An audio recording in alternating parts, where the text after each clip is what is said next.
Hello there, everybody, and welcome to the entertainment headquarters, and welcome to another Taste the Blood vampire special. That's right, October 2024 is dedicated to vampires and is known on the entertainment headquarters as Chase the Blood, the month of the vampires. So, because I'm doing a month-long horror special, it's perfect timing again for this particular film that I'm about to review, because this is a film that I have seen on a couple of occasions now, and I can honestly say the more I get to see it, the more I grow to love it. And it's a film that has had a lot of issues when it comes to distribution here in the UK, in England. And I'm happy to say that on Monday, the 21st of October, just in time for Halloween, it's going to get a limited theatrical run, and then it will then debut, I believe, the week after, the Monday after that particular week on Amazon Prime. And I'm talking about none other than The Last Voyage of the Demeter, which honestly, The Last Voyage of the Demeter for me is a hidden gem that I genuinely believe has been, if I'm honest, screwed over big time. But let's get into it and we'll talk more about it. So, yes, so The Last Voyage of the Demeter. Yes, The Last Voyage of the Demeter, also known as Dracula Voyage of the Demeter is in some international markets, is a 2023 American supernatural horror film directed by André Øvredal and is based on the Captain's Log, a chapter from the 1897 novel Dracula by Bram Stoker. The film stars Corey Hawkins, Ashlyn Franciosi, Liam Cunningham, David Dastmalchian. It follows the plot follows the doomed crew of the merchant ship Demeter, who attempts to survive the treacherous ocean voyage from Transylvania to London, while being stalked by a legendary vampire known as Dracula. So, the plot, as you know, it's very much explained there. So, this film for me was a lot of fun. Whenever I hear a film that is being made around the lore of Dracula or vampires, because I'm a big fan of the gothicness and the vampire lore and the whole mythos of vampires. Whenever I hear about a film being created around it, I always have a wall up because, some stick to, the traditional ways of doing vampires, and then other movies and television shows kind of take it to a totally different level and, take it to another place. Where, luckily for me, and why I think I particularly enjoyed The Last Voyage of the Demeter, it sticks to the core elements of vampires and especially Dracula. Now, if you're a big fan of the book Dracula, then you know the story. There's a lot of adaptations of the book, some very much traditional ones. You've got the 1931 Bela Lugosi Dracula, which started, the Universal Monsters. You then have, the Francis Ford Coppola 1992 version of Bram Stoker's Dracula, which a lot of people think is the best version out there. And there's other, attempts of doing Dracula. And there's, films that it's inspired, like Nosferatu. But this film is based on one particular chapter of the book, which, like it says, it's the treacherous journey from Transylvania to, of course, London, England. And I really, really enjoyed it. It for me had feels of like the more darker tones that were in Bram Stoker's Dracula, and it had elements of interview with vampire, like the world around it, felt like it could easily have crossed over to either properties. Especially, I'm talking about the film with Tom Cruise and Brad Pitt. And for me, it had all of those, but it also had just pure horror in this. Not just the gothicness, not just the amazing worldwide building, but also had like the gothic horrorness, because it's based on one area, which is the ship, the Demeter. And because it's based on just one area, this ship, they could do lots of things with it. You know, you had daytime shots, you had, sunset shots, then you had the nighttime shots where all the horror began and begins to take place. And you had, with the Demeter itself, the boat, it's because it is based on one place, this boat, you had the ability to make it feel very claustrophobic, where you just had little spaces to hide in. Then it was wide enough where you could be able to create these really great horror elements. And I think that's the beauty of this, is the fact that they can do all these traditional kind of horror elements within this one place, but also create this hidden gem of a world within the confines of this ship. And that's what I thoroughly enjoyed about The Last Voyage of the Demeter. As for the cast are brilliant in this. So you have some stills from the movie itself. So this particular character, he is somebody who wants to leave, Transylvania, where he is, where he's been studying. He is he is Clemens. He's a doctor who joins the Demeter. He's also, he's travelled, I guess, to some parts of the world and has had his eyes opened. It's also the thing about this movie with this particular character, Clemens, it does have a lot of racist and racial undertones in this. The show like elements of discrimination against him because of the fact he is a black doctor and the fact that he's had to travel beyond the England to go study to train to become a doctor, and now he's trying to make his way back home to London.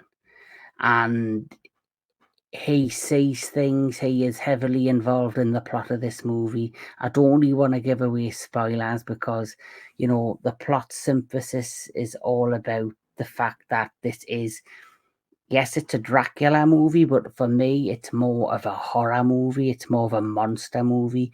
When you think of Dracula, you think of Dracula, this so suave, aristocratic, Victorian kind of count who lives in a big castle, who, has wealth and is very seductive to women. And behind the mask is this hideous monster with inside.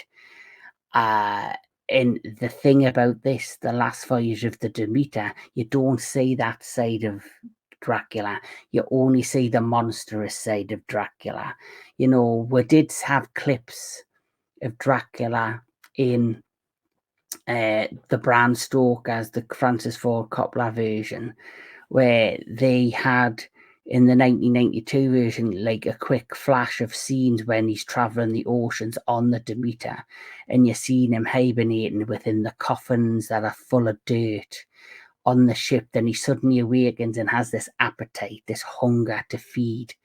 And that's what you get with this. You get that in all its glory of him on the Demeter, basically in monstrous form, one by one, taking down crew members and feeding to Creevy's hunger. And you really get to see the monstrous version of Dracula throughout this, not the Count, not the aristocratic, Count with wealth and castles and this kind of seductiveness. You just get the pure monster version of Dracula, which is why I like about this. It could have easily been a prequel spin-off to any Dracula film that we've had before. And it fits in perfectly because it has the look, the feel, and the tone of all of the elements that make this a great not just Dracula story, but in terms, it's also just a great monster story, you know, a horror story in this confined space. And that's what I loved about it. So you have Clement, who is the doctor. Then you have Ashlyn Franciosi is Anna, who I loved her story elements in this. So she plays just an interesting part because she is the connection between Dracula, Transylvania, and the ship. So she is a story on the ship, or so you think. Then it's revealed that she has a hidden past with Dracula, and she was brought on board with Dracula is basically somebody for him to feed on so he can, you know, make to the other side successfully. He's slowly feeding on her, but she suddenly escapes from the confines of the bowels of the ship. And it's basically because of that element, it's the catalyst of why he has to now awaken and terrorize the ship at night, because she is now no longer there. And that's when the fun really takes part within the story of this film. And she is the link between Dracula, Transylvania, and gives a little bit of her history with him, with the lore of Dracula back in Transylvania to the people on the ship, which I think is important element, but it's not really a huge spoiler because everything else that transpires on the ship after that point is just all out fun, horror, and I really enjoyed it. I really, really did. The next cast member is the captain of the ship, which is Liam Cunningham, who plays Captain Elliot. Now, you will know this face if you're a fan of Game of Thrones. Now, he is just this older captain who is on the verge of retirement, who just wants to make this last journey home. To be with his family, and you know that's his part to play in this. He's just an older captain who is coming to the end of his career. And then you have this next character who I have to talk a lot about. This particular actor, just talking about this actor is going to be a lot of fun for me. So this is David Dastmalchian, who plays Voyage. He was the Demeter's quartermaster. Now, this film came out in 2003. It's now finally getting its UK release. But that particular actor, who is David Dastmalchian, he stars in this, and I believe, you know, he's never been considered, I would say, a leading actor. He's always been an amazing character actor. He's always been like the co-star or the actor that can drive a story without being the main face behind that story. And, you know, he was in a film that came out earlier this year called Late Night with the Devil, which I did a review on. It's a fantastic film. It's got potential to be on my top 10 of 2024. But there's another film that came out that may have taken him off the list. But nevertheless, this actor, I believe, deserves a lot more praise, a lot more credit, and deserves a hell of a lot more in terms of leading roles, because he is such a talented actor. And you know, he does a great job in this as being the second in command behind the captain, who, you know, he just wants to complete his mission. And when all these crazy things start to happen, it's really hard for him to take in what's going on the ship. And it's as much as his story, and all the other actors is in characters' story. And you know, as you know, there's not really much I can give away or say without spoilers. So all I can really say more is you know, this Dracula on this particular film as well. Like I've mentioned, he is the monstrous, you know, blood craving vampire version of Dracula. He has, you know, nothing but hunger in his eyes, nothing but, wanting to feed, wanting to, crave his hunger, wanting to, go after anything and everything that's in his path. This film for me was just a real fun ride and a pleasant surprise. It truly, truly was. Like I say, if you're into your classic gothic horror movies, this is the one for you because it will deliver that. And, I love the claustrophobicness in this. I love the tone of the movie. I loved how, it mixed different elements of past Dracula and vampire movies all into one. And it also made it seem quite refreshing and quite different to what we've seen before. We've never had a Dracula movie that I know of based on the ship, the Demeter, other than the flashbacks. This is all in one place. I guess the only negatives I could possibly say about this film is that it has, it has, the ability to create some amazing CGI shots. There are some elements of the CGI that I thought, were fantastic. And then there's other elements of CGI which I thought, could have been worked on slightly better. So if there's anything that's a downfall of this movie, it is the fact that it does have some iffy CGI here and there.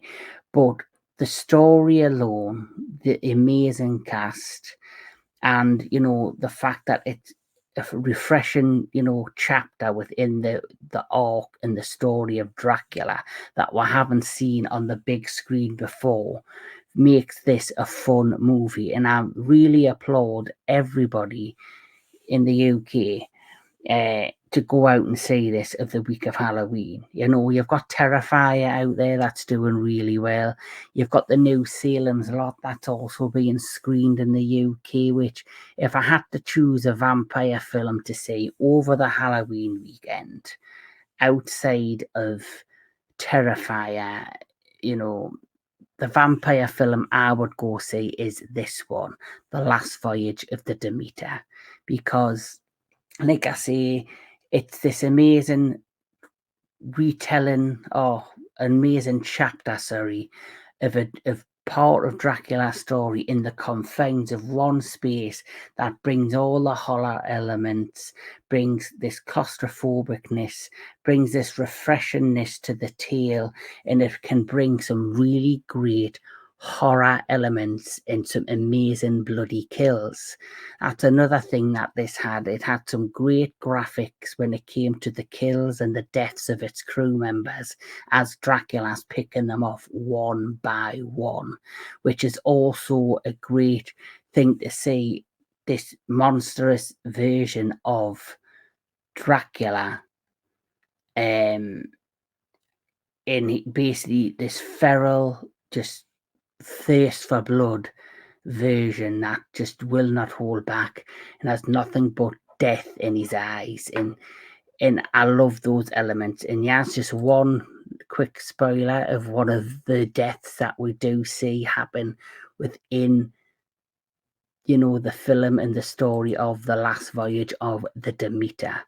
But yes, thoroughly enjoyed this. Great story, great element of horror, great gothic, tones and feels. I love the cinematography.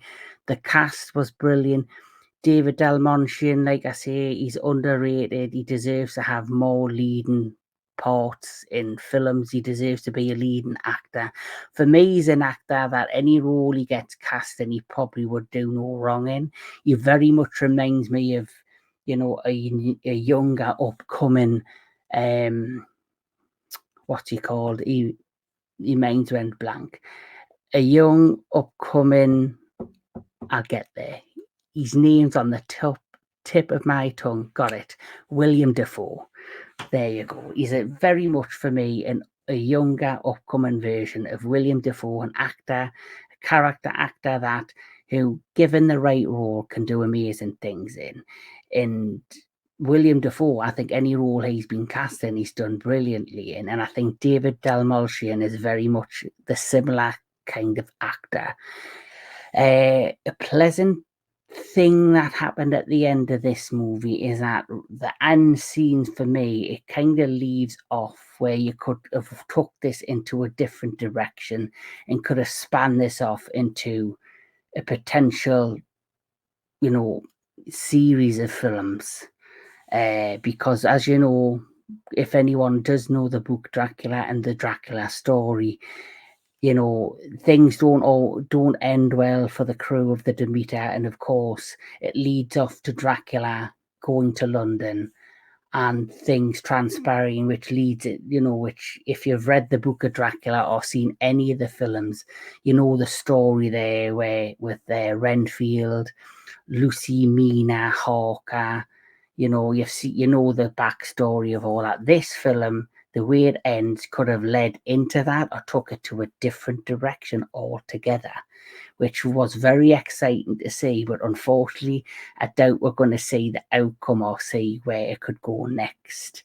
Like I say, I've really only got one negative, and that is maybe the CGI could have been worked on a little better in some elements of the scenes, but for the budget it had, which I think the budget for this is about 40 to 50 million.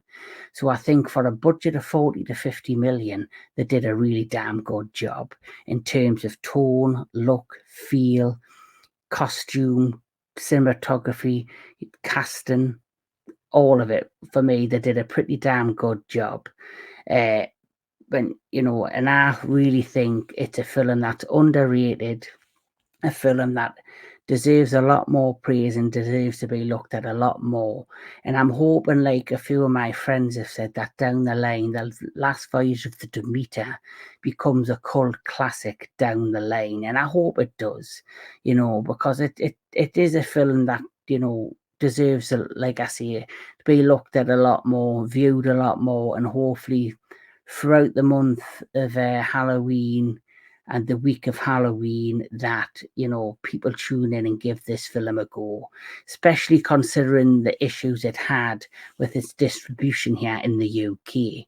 So this should have been out in May of last year, I believe. Unfortunately, the distribution company went out of business, and it's been left in limbo till now.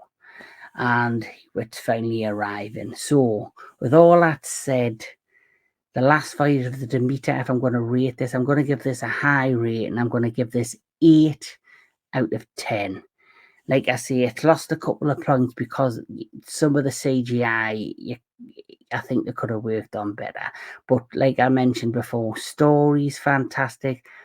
The tone of this movie, the look of the movie, the cast of this movie, the horror element, the claustrophobic element, the genuine scares and the bloody deaths in this deserves 8 out of 10.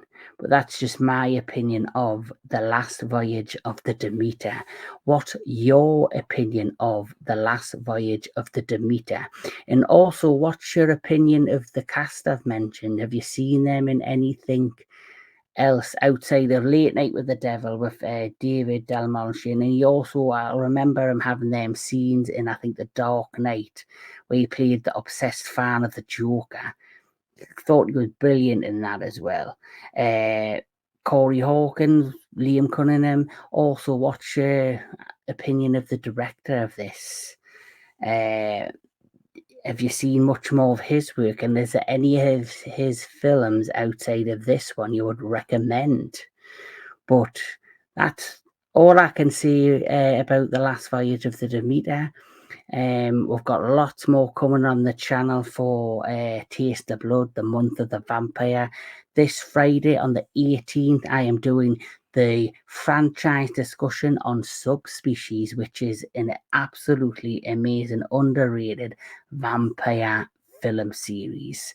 Then on the 25th of this month, we have the Retro Classic Movie Show, where I'll be reviewing The Lost Boys with a host of amazing guests. And then finally, I do have Taste the Blood Part 2, which is a 4-film review special, where I'll be looking at Dusk Till Dawn, Queen of the Damned, John Carpenter's Vampires, and Let Me In. But until then, keep loving your movies, keep loving all things entertainment, and of course, keep loving all things vampires.